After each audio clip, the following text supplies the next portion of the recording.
The gunshot echoed across the dusty main street of Eureka, Nevada, in 1873, but Jessie Evans didn't flinch. She simply tightened her grip on the worn leather reins and guided her chestnut mare through the commotion, her eyes fixed on the horizon where Patrick York would be waiting. Some called it stubbornness. Others called it love. Jessie called it survival in a land that forgave neither weakness nor hesitation. The afternoon sun beat down mercilessly as Jessie navigated through Eureka's bustling streets. The silver boom had transformed this once quiet spot into a thriving mining town, drawing fortune seekers and troublemakers alike.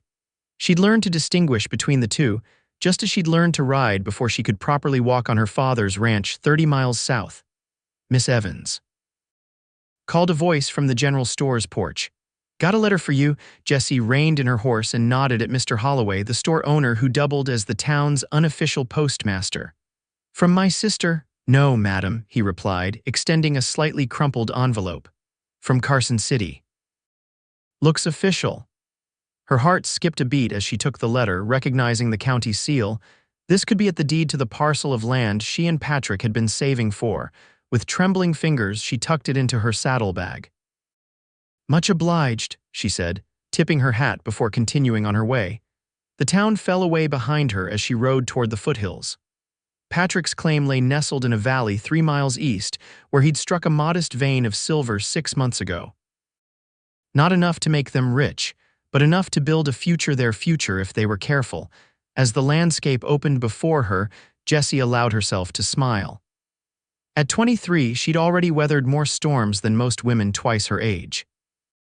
Orphaned at 17, when influenza took both her parents within a week of each other, she'd managed to keep the family ranch afloat until her younger siblings were old enough to help. The drought of 71 had nearly broken her, but then Patrick had ridden in, looking for work and offering the kind of hope she'd stopped believing in.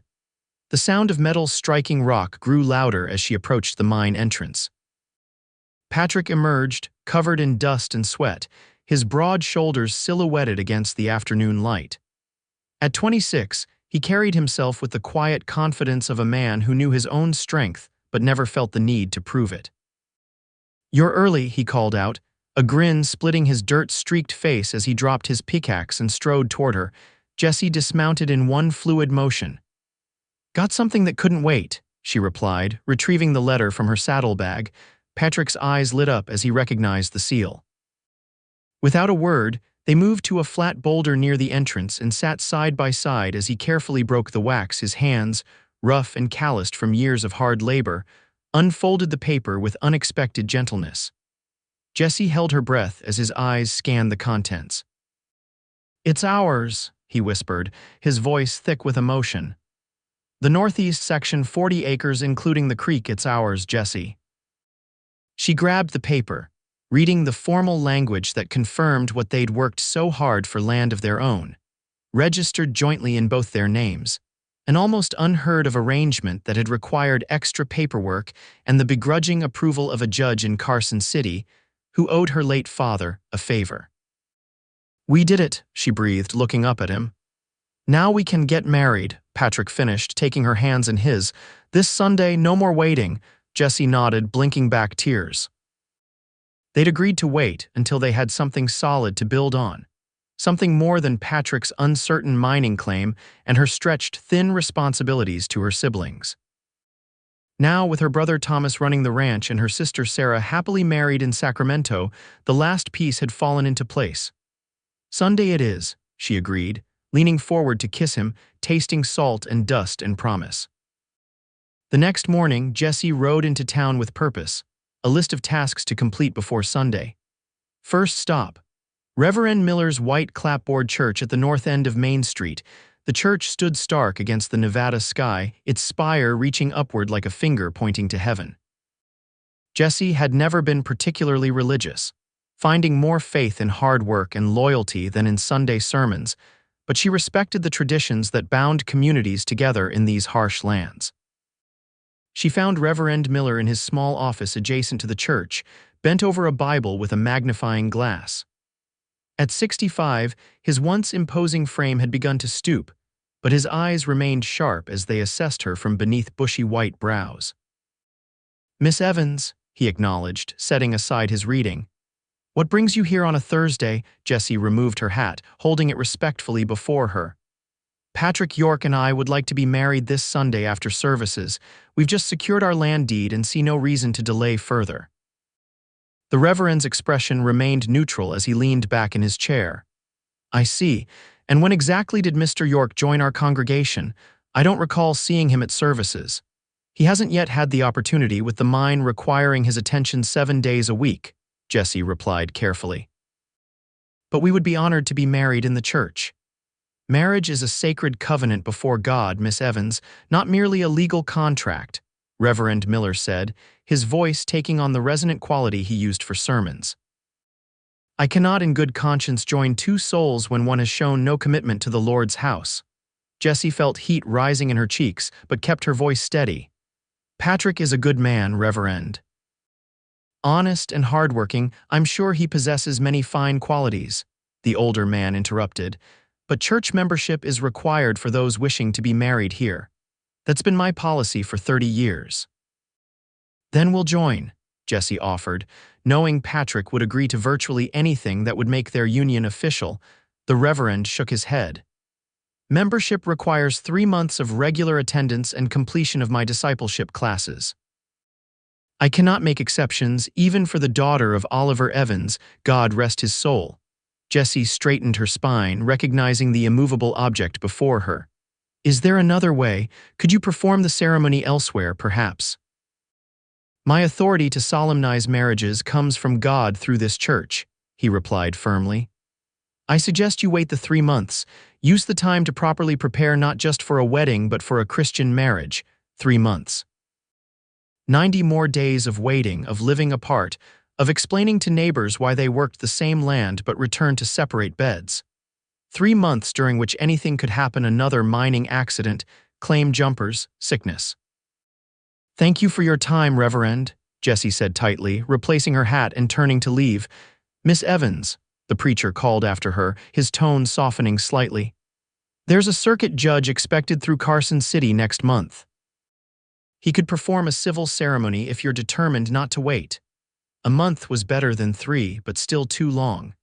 Jessie nodded acknowledgement without turning back, her mind already racing ahead to her next move. The general store was busy when she entered, but Mr. Holloway motioned her to the counter immediately. What can I do for you today, Miss Evans? More ammunition for those coyotes troubling your stock? No, Mr. Holloway, I need information. Does anyone else in town or nearby have the authority to perform marriages? A justice of the peace, perhaps? The storekeeper stroked his graying beard thoughtfully. Judge Parker died last winter and they haven't appointed a replacement yet. Reverend Miller's your only option in Eureka. He lowered his voice. Unless you're willing to see Father Ignatius at the Catholic mission near the Shoshone settlement, but he only performs marriages for his flock, Jessie sighed. And the circuit judge, not due for at least 4 weeks from what I hear, 4 weeks now. The timeline kept stretching. What about Virginia City? She asked, referring to the larger mining town a hard day's ride away. You might have better luck there, Holloway admitted. They've got 3 churches and a courthouse, but it's a rough journey for a woman alone. I've made tougher rides, Jessie replied, reaching for her coin purse to pay for the information. Holloway waved her money away. No charge for conversation, Miss Evans, and congratulations are in order, I take it, she managed a smile. Thank you. One way or another, Patrick York and I will be married very soon. The ride back to the claim gave Jessie time to think. By the time she arrived, she had formed a plan, though she wasn't sure Patrick would approve. He was working the sluice box when she returned, channeling water from the small creek to separate ore from dirt. He looked up at the sound of her approach, his face breaking into a smile that faltered when he saw her expression. What happened? He asked, wiping his hands on his trousers as he came to help her dismount. Jessie explained the situation in quick, efficient sentences as they walked to the small cabin Patrick had built when he first staked the claim. Inside, the space was simple but neat: a stone fireplace, a table with 2 chairs, shelves holding books and supplies, and a narrow bed where Patrick slept. Jessie had never spent the night, maintaining her reputation in a town where a woman's good name was her most valuable possession. So we have to wait 3 months for Reverend Miller, a month for the circuit judge, or ride to Virginia City and take our chances there, she concluded, accepting the cup of coffee he offered. Patrick leaned against the rough-hewn table, considering. Virginia City, then. We can leave tomorrow, be married by Saturday, and back working the land by Monday. Jessie shook her head. The trail's dangerous right now. There was talk in town about a gang hitting travelers between here and Virginia City.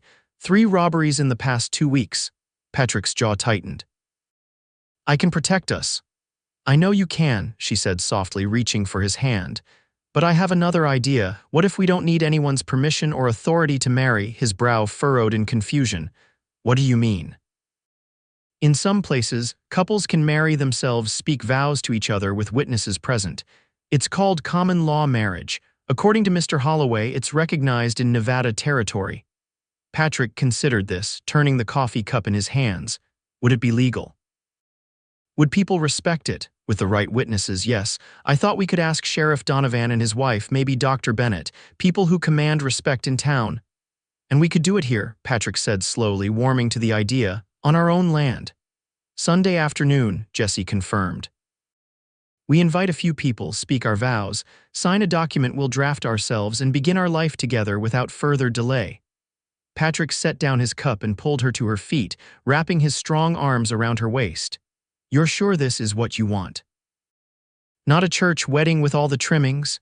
Jessie looked up into his earnest blue eyes, remembering all they'd been through to reach this point, the backbreaking work, the setbacks, the moments of doubt and triumph. All I want is you, our land, and a future we build together. The rest is just decoration. He kissed her then, deeply and thoroughly, until she felt breathless and lightheaded. When they finally broke apart, his eyes were dark with promise. Sunday can't come soon enough. The next few days passed in a blur of preparation. Jessie rode to town to invite their chosen witnesses, while Patrick cleared the area near the creek, building a simple arch of twisted willow branches where they would stand to exchange their vows. They composed their marriage document together by lamplight, Patrick's careful handwriting flowing across the parchment paper purchased from Mr. Holloway's store.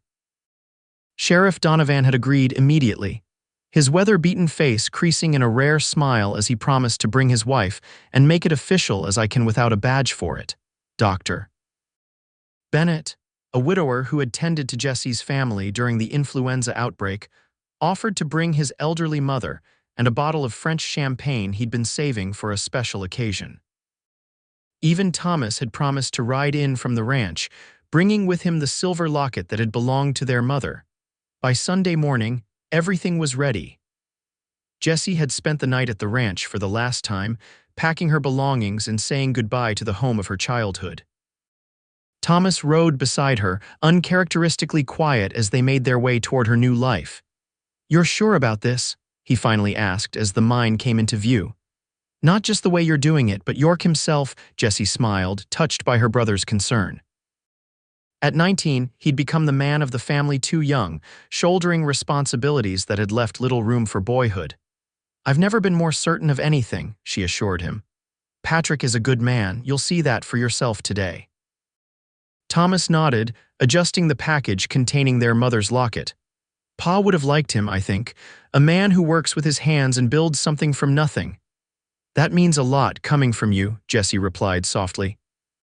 They arrived to find Patrick dressed in his best clothes, a dark blue shirt, black vest, and trousers that had been carefully brushed free of dust. He'd trimmed his beard and slicked back his sandy hair, and the effect was striking enough that Jessie felt a flutter of anticipation in her stomach. "You look beautiful," he said, helping her down from her horse, his eyes taking in the simple blue dress she wore, her hair arranged in loose curls around her shoulders. "So do you," she replied with a smile, adjusting his slightly crooked collar. Thomas cleared his throat. "I'll just see to the horses, shall I?" As the afternoon progressed, their other guests began to arrive. Sheriff and Mrs. Donovan came in their buggy, followed by Dr. Bennett and his mother in a smart trap. To Jessie's surprise, Mr. Holloway and his wife appeared as well, bearing a small cake as a gift. "Couldn't miss seeing 2 of my favorite customers start their life together," the storekeeper explained with a wink. By 3 o'clock, everyone had gathered by the willow arch near the creek.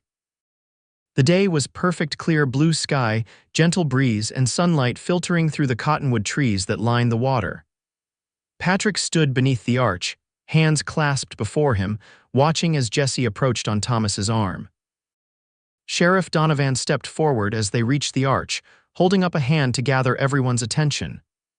"Friends," he began, his deep voice carrying easily in the quiet afternoon, "we're gathered here today to witness the union of Patrick York and Jessie Evans.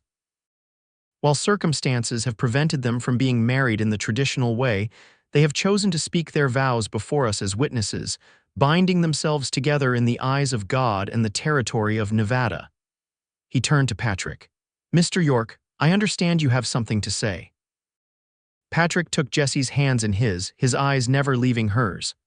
"When I first came to Nevada, I was looking for silver. Instead, I found something far more precious." His voice was steady but filled with emotion. "Jessie Evans, you are the strongest, most determined woman I've ever known. You face each day with courage and each challenge with unwavering resolve. I promise to stand beside you through whatever life brings, drought or plenty, sickness or health, joy or sorrow. I will work every day to be worthy of your love and trust, to build a home and a life that honors the gift you've given me by choosing me as your husband." Tears blurred Jessie's vision as she listened to his words, simple but profound in their sincerity. When he finished, she took a deep breath and began her own vows.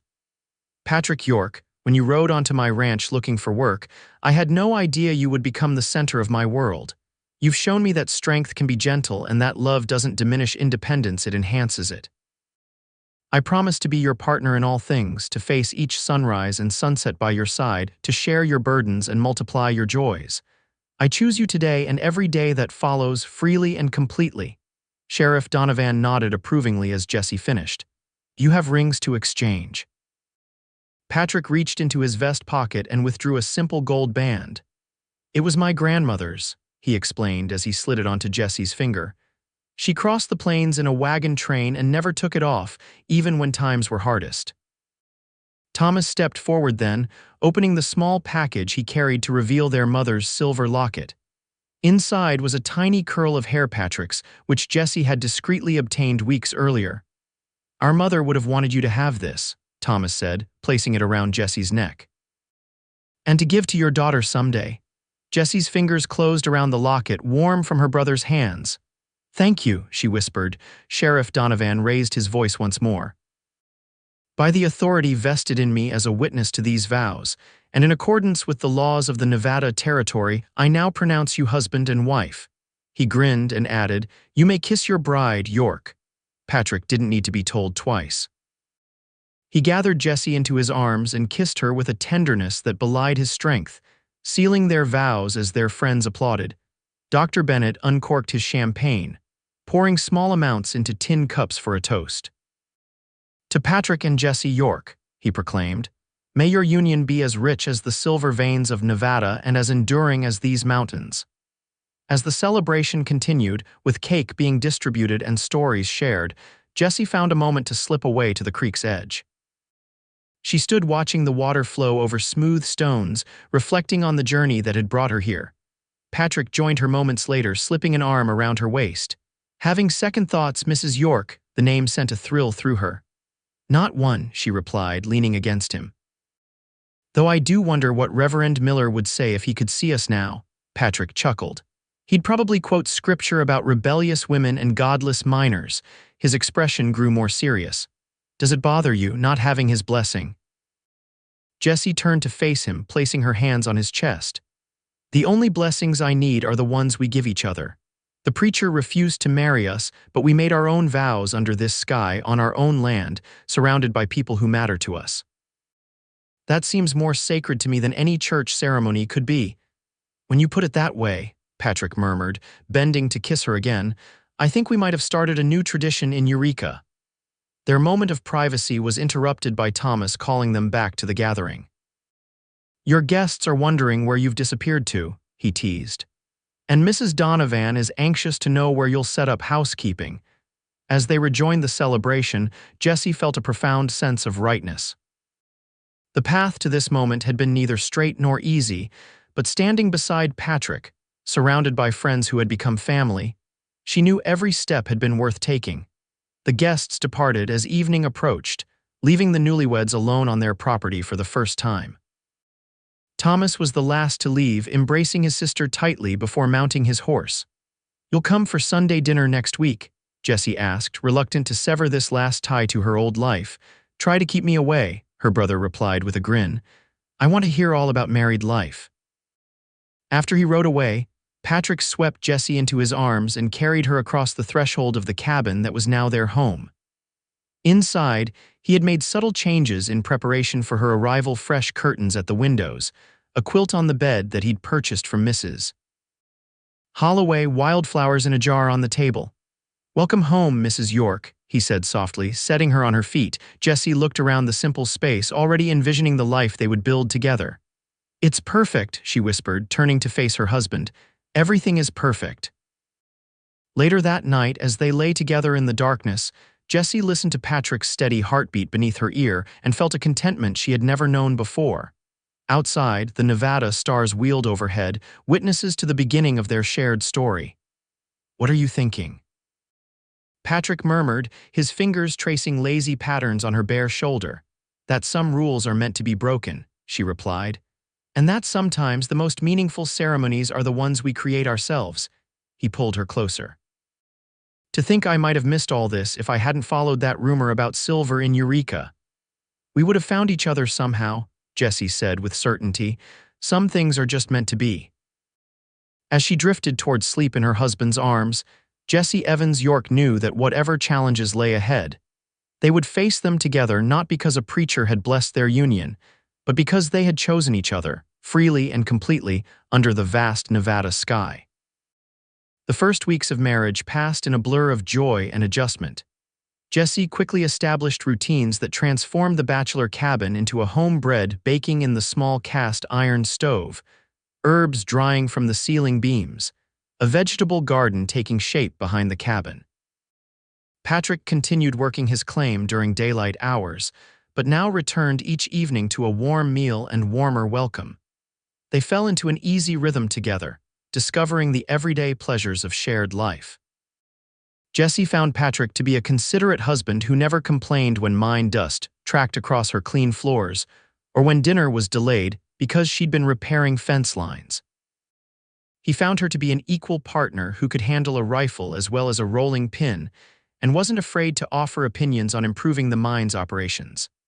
On Sundays, they rode to the Evans Ranch for dinner with Thomas, strengthening family bonds while building their new life.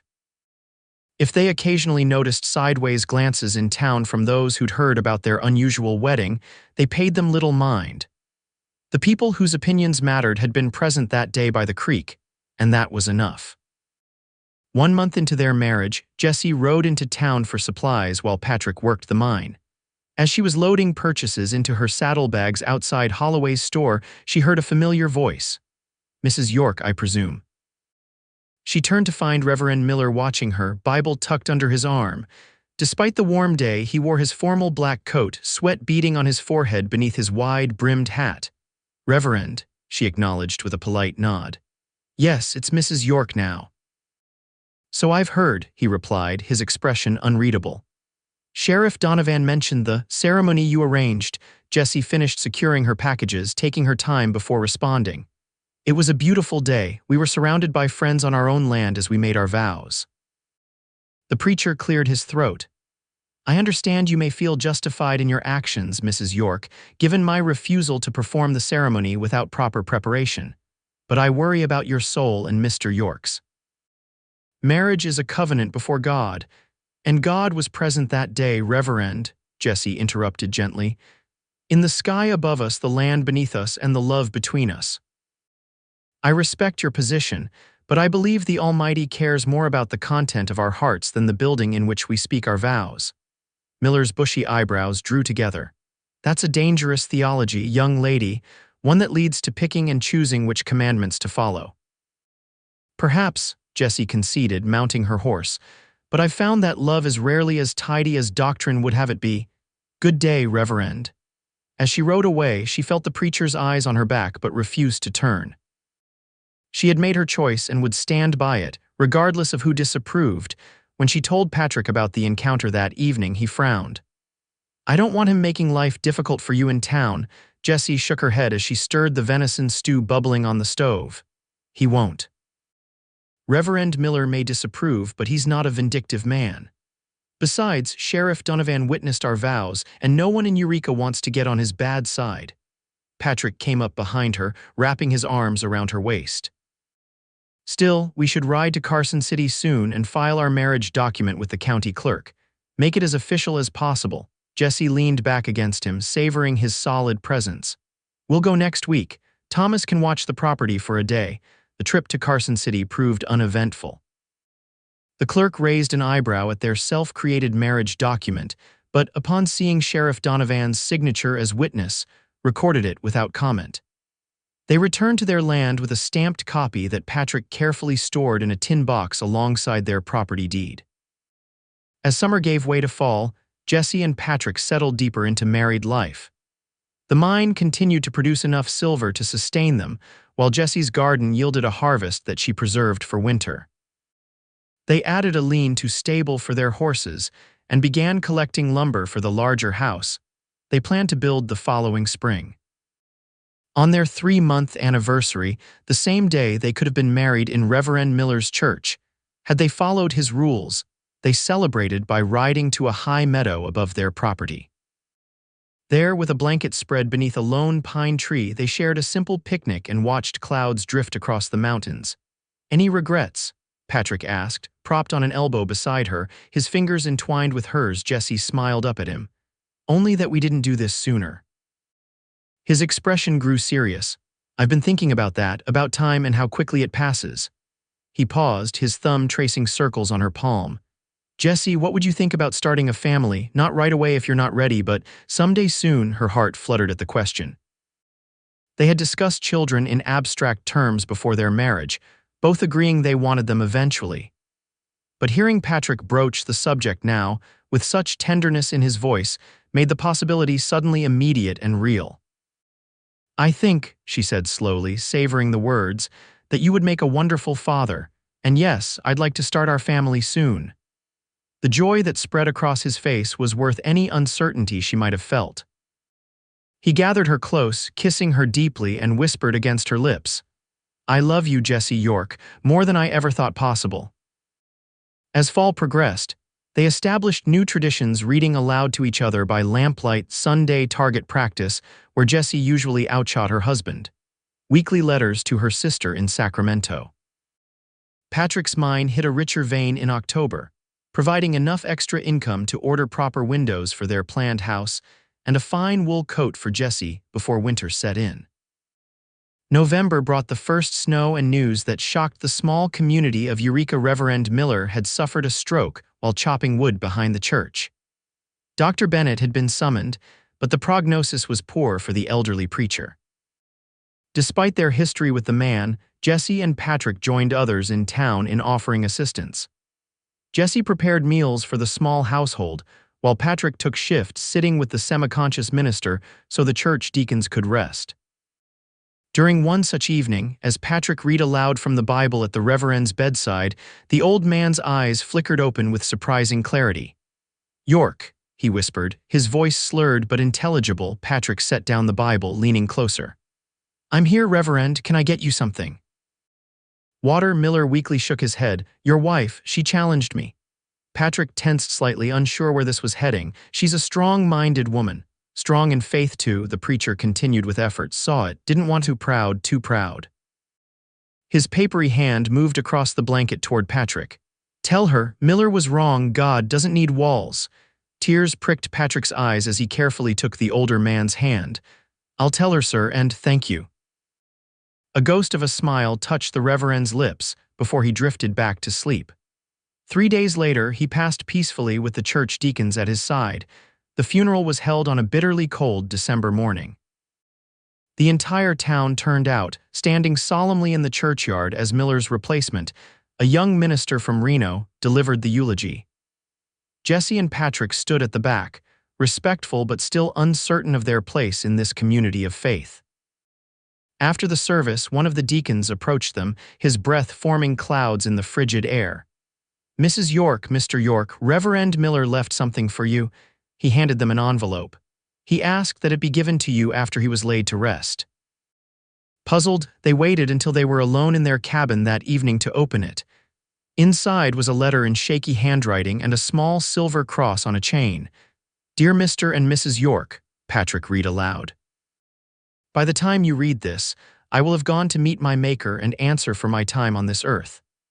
Among the accounts I must settle is my treatment of you both when you sought to be married in my church. In my pride and rigid adherence to rules of my own making, I failed to recognize the genuine commitment you held for one another, a commitment that, in God's eyes, is the true foundation of marriage. From what I have observed these past months and what Patrick shared during his kind vigil at my bedside, you have built a union based on respect, partnership, and deep affection. These are the fruits by which we know God's presence, not the building in which vows are spoken or the authority who witnesses them. The enclosed cross belonged to my late wife. I offer it as a blessing upon your marriage, late though it may be, and as a reminder that God's love transcends our human institutions and limitations. May your home be filled with joy, your hearts with compassion, and your lives with purpose. With sincere regret for my earlier judgment and genuine admiration for the path you have chosen, I remain faithfully Reverend James Miller." Jessie wiped tears from her cheeks as Patrick finished reading. "I never expected this," she whispered, taking the silver cross from its envelope. Patrick helped her fasten it around her neck, where it nestled beside her mother's locket. "People can surprise you, even stubborn old preachers." The unexpected blessing seemed to mark a turning point. As winter settled over Nevada, bringing short days and long, cold nights, Jessie and Patrick found their place in the community solidifying. The story of Reverend Miller's posthumous approval spread through town, transforming their unorthodox wedding from scandal to romance in the eyes of many. Christmas was celebrated with Thomas at the ranch, exchanging simple gifts and sharing memories of holidays past. The new year dawned bright and cold, full of promise as Jessie and Patrick finalized plans for their new house, to be built as soon as the spring thaw allowed. In late January, as a blizzard howled outside their snug cabin, Jessie confirmed what she had suspected for several weeks: they would welcome a child by late summer. Patrick's reaction was everything she could have hoped for, his strong hands trembling as he placed them on her still flat stomach, his eyes filled with wonder and love. "A family," he murmured, "our family." As her pregnancy progressed, Jessie maintained her active role in their partnership, though Patrick insisted on taking over the more strenuous chores. Spring brought construction of their new house, a proper two-story structure with a stone foundation and enough rooms for the family they planned to raise. Neighbors helped with the heavy work of raising the frame, repaying Patrick for his assistance with similar projects throughout the county. By June, the house was habitable, though not fully finished.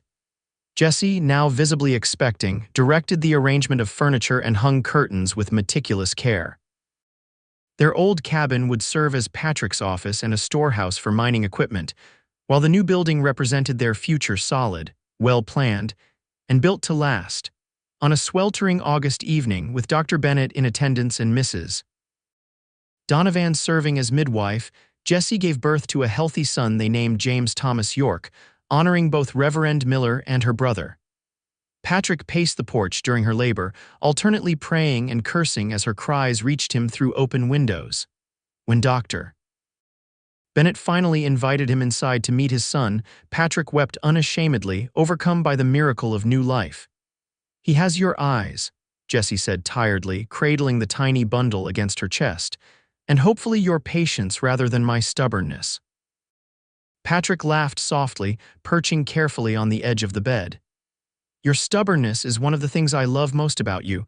Without it, we might still be waiting for Reverend Miller's permission to marry." Their son flourished, bringing new dimension to their love and new purpose to their days. Patrick expanded his mining operation, hiring 2 men from town to help extract the increasingly profitable silver vein. Jessie managed their growing household with the same efficiency she had once applied to her father's ranch, finding unexpected joy in motherhood while maintaining her independence. In October, on their first anniversary, they hosted a gathering on their property, no longer just a mining claim but a proper homestead with a garden, orchard, saplings, and plans for cattle in the spring. Many of the same people who had witnessed their unconventional wedding attended, along with newer friends they'd made throughout the year. As twilight descended, Patrick called for everyone's attention, standing with Jessie under the same willow arch where they had exchanged vows 12 months earlier. Their son slept peacefully in Thomas's arms nearby. "A year ago today," Patrick began, his voice carrying across the gathering, "Jessie and I stood in this spot and created our own ceremony when the traditional path was closed to us. We spoke vows under this sky, trusting that what matters most is not who blesses a marriage but the commitment between two hearts." He turned to face Jessie, taking both her hands in his. "That decision, like so many we've made together since, proved right for us.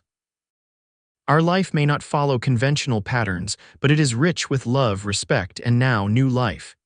He gestured toward their sleeping son. "So today, I want to renew the vows I made then, with the same witnesses and the same open sky above us." His voice softened as he continued, speaking directly to Jessie. "I promise to stand beside you through whatever life brings, drought or plenty, sickness or health, joy or sorrow. This year has brought all of those things, and my commitment has only deepened. I will continue to work every day to be worthy of your love and trust, to build a home and a life that honors the gift you've given me by choosing me as your husband and the father of your child." Tears filled Jessie's eyes as she listened, remembering the uncertainty and determination that had filled her a year ago. Now, with their son nearby and their home surrounding them, she felt the rightness of their path with even greater clarity. "Patrick," she responded, her voice steady despite her tears, "a year ago I promised to be your partner in all things, to face each sunrise and sunset by your side, to share your burdens and multiply your joys. That promise has been tested and proven through seasons of challenge and blessing. Today I renew it with even greater conviction, knowing now what I only hoped then, that our love would grow stronger with each passing day. I choose you today as I did then, freely and completely, grateful for the life we've built and the future that stretches before us."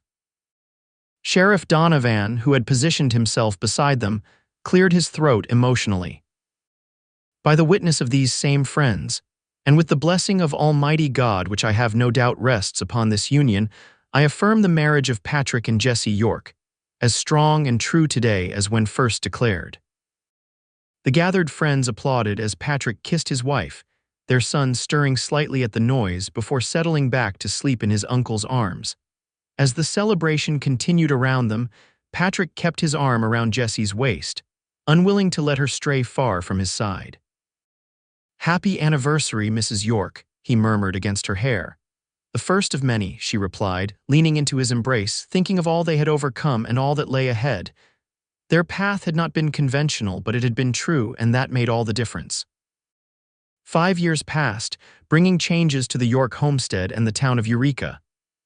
Their silver mine continued to produce, allowing them to expand their operations and eventually open a small assay office in town.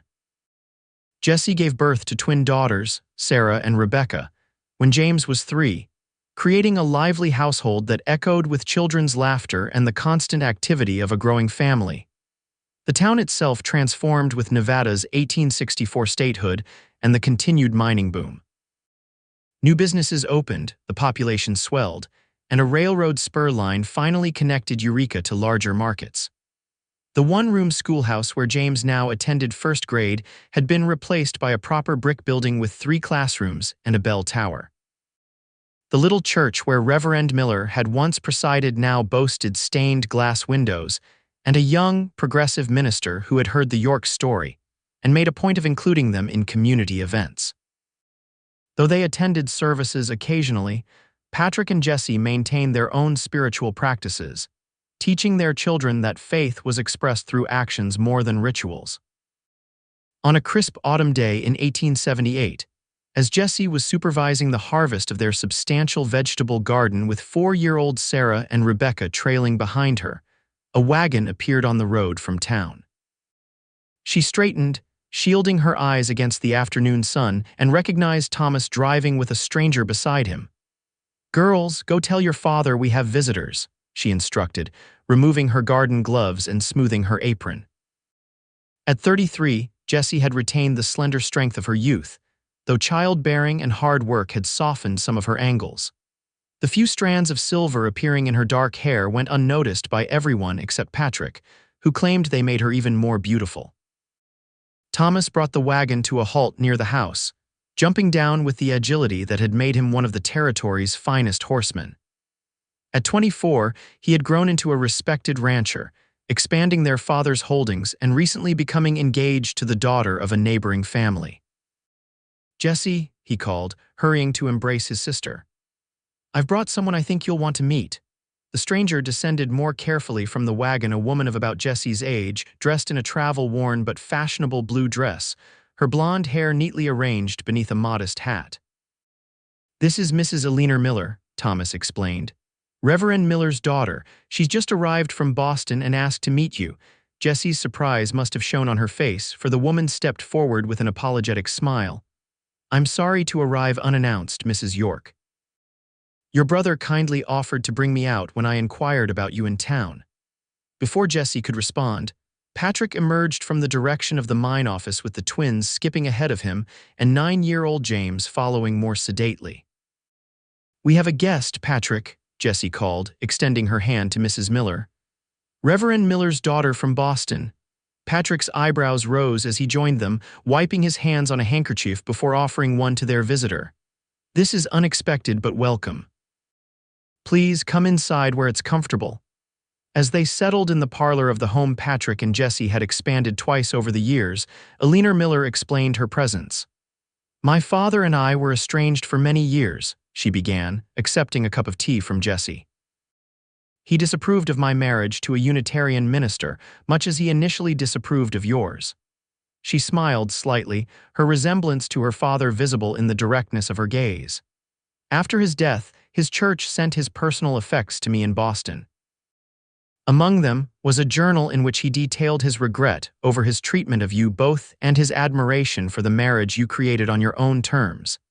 He mentioned the letter and cross he left for you." Jessie's hand went instinctively to the silver cross she still wore on special occasions. "Yes, it was an unexpected blessing. His words made me reconsider much about my father," Eleanor continued, "and about my own choices. My husband passed away last year, and as I contemplated my future, I felt drawn to understand this place that shaped my father's life and his final insights." She set down her teacup carefully. "When I arrived in Eureka and began asking questions, your names were mentioned repeatedly. It seems your story has become something of a local legend," Patrick chuckled, his hand finding Jessie's on the sofa between them. "Hardly legendary. We simply found our own path when the traditional one was blocked." "That's precisely what makes it significant," Eleanor insisted. "You challenged convention without rejecting what matters most: commitment, community, faith in its truest sense. My father recognized that, too late for him to tell you directly but not too late to record for posterity." From her reticule, she withdrew a small leather-bound volume. "This is my father's journal from his final months. The pages concerning you both are marked. I'd like you to have it, with my blessing and my apology for the difficulty he caused." Jessie accepted the journal with reverent hands, touched by this unexpected connection to a man whose disapproval had shaped such a pivotal moment in their lives. "Thank you. This means more than you know." Eleanor stayed for dinner, charming the York children with stories of Boston and expressing genuine interest in the life Jessie and Patrick had built. As the evening progressed, it became clear she was considering a more permanent move to Nevada. "There's talk of establishing a proper library in Eureka," she mentioned, as Thomas prepared to drive her back to town. "I have experience in library sciences and find myself drawn to the idea of contributing to this community's growth."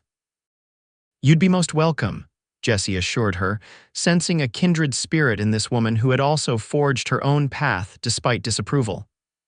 "And you must consider our home open to you whenever you wish to visit."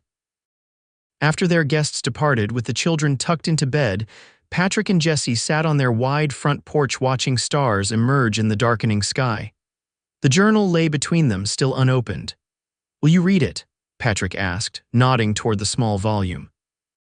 Jessie considered, then shook her head. "Not tonight. Tonight I want to savor what we have without looking backward. The fact that he wrote about us, that he reconsidered his position, that's enough." Patrick drew her closer, his arm strong around her shoulders. "We've come a long way from that day by the creek." "We have," she agreed, thinking of their children sleeping safely inside, the land they'd cultivated, the life they'd built stone by stone, day by day. But some things haven't changed. Such as… She turned to face him in the starlight, her hands framing his beloved face. "Such as the fact that I would choose the same path again, making our vows under the open sky, building our marriage on our own terms, loving you through all that has come since." Patrick's eyes, still as blue and direct as when they'd first met, held hers with unwavering devotion. "As would I, Jessie York, as would I."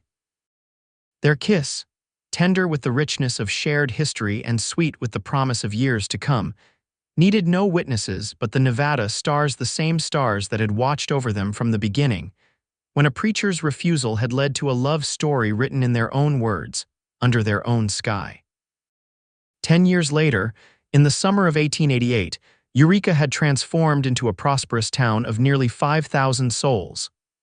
The silver boom had attracted investors, merchants, and families seeking opportunity in the high desert.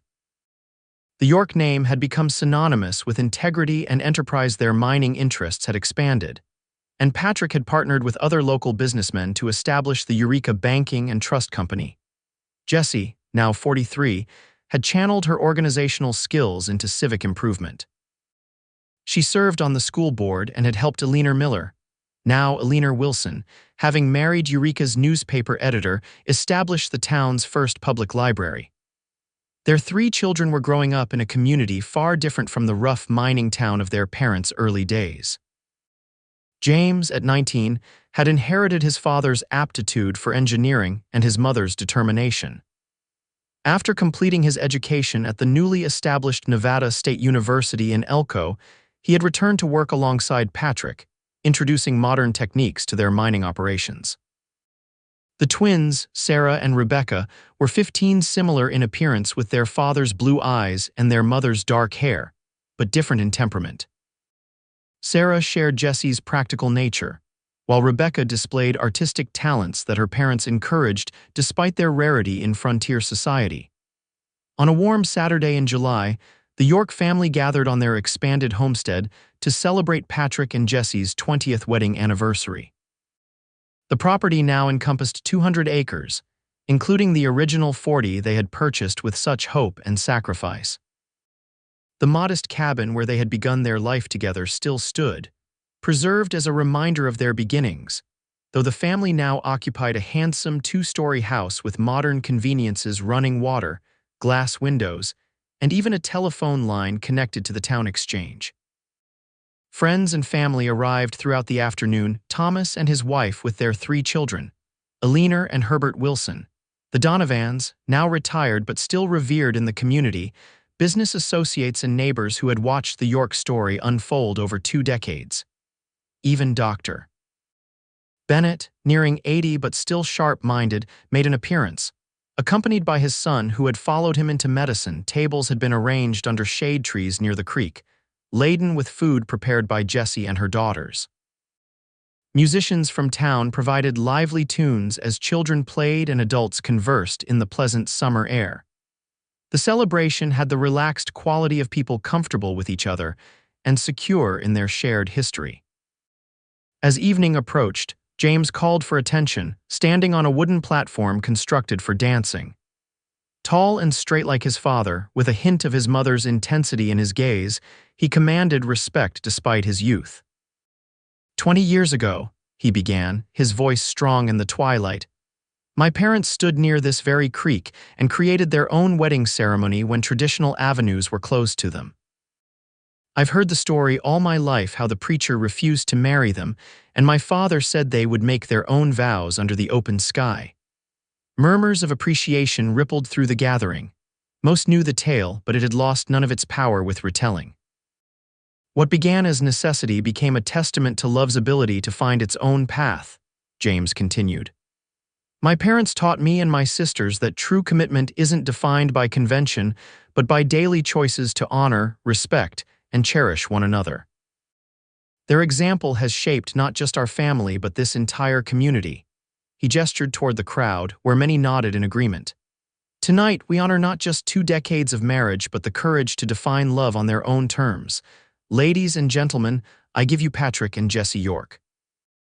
Applause erupted as Patrick led Jessie to the platform, their hands clasped as they had been that day by the creek. At 46, Patrick's sandy hair had silvered at the temples and lines of experience marked his face, but the way he looked at Jessie remained unchanged, a mixture of admiration, respect, and enduring desire. I'm not much for speeches, he began when the applause subsided, but 20 years deserves a few words. He turned to face Jessie directly, his voice growing softer but still carrying to the attentive crowd. When that preacher refused to marry us, I was angry, ready to ride to Virginia City or wait for the circuit judge or whatever it took. But you, Jessie, you saw another way. You've always seen paths where others see barriers. He lifted their joined hands. The vows we made that day weren't just words to satisfy legal requirements. They were promises we've renewed every day since, through births and losses, success and setback, joy and heartache.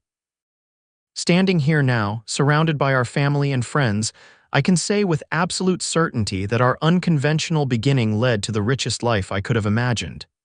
Tears glistened in Jessie's eyes as she listened. The years had added dignity to her beauty, confidence to her strength.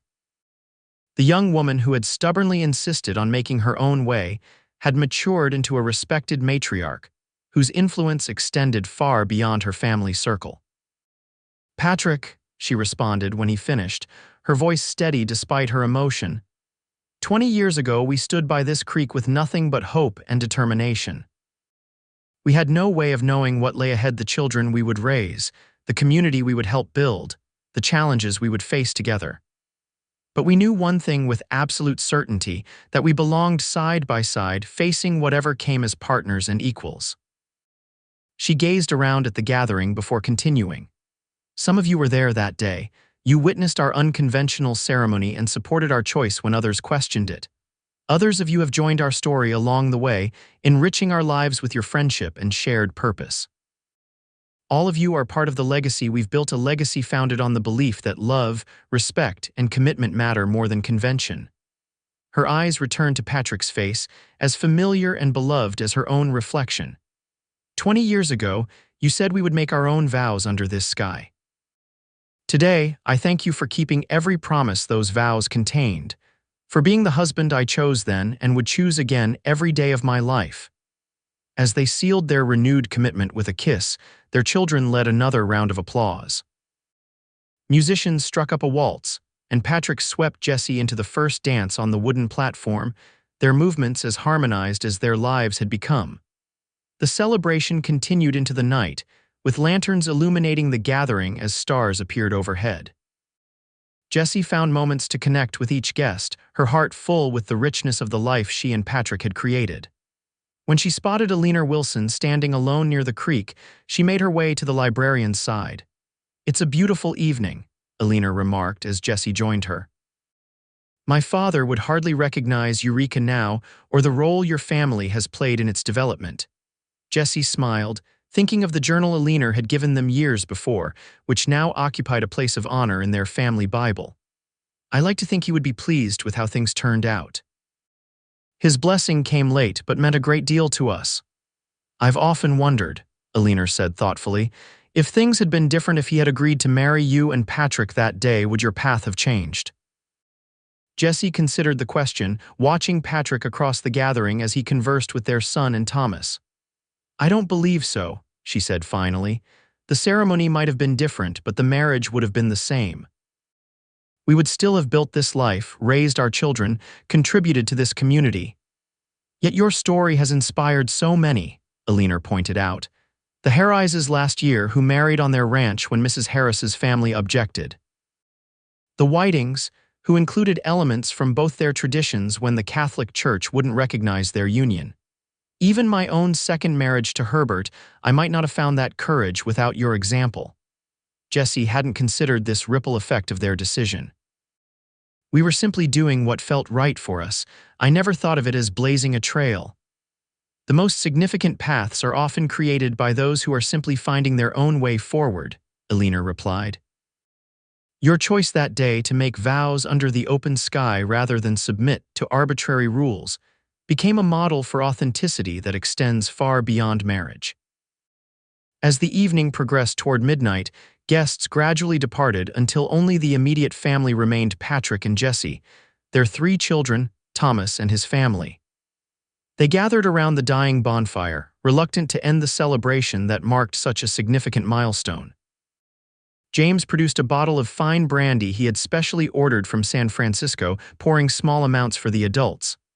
"A final toast," he proposed, raising his glass. "To 20 years of love defined not by convention but by choice, and to many more ahead." As they sipped the rich liquor, Jessie leaned against Patrick's shoulder, watching embers rise toward the star-filled sky.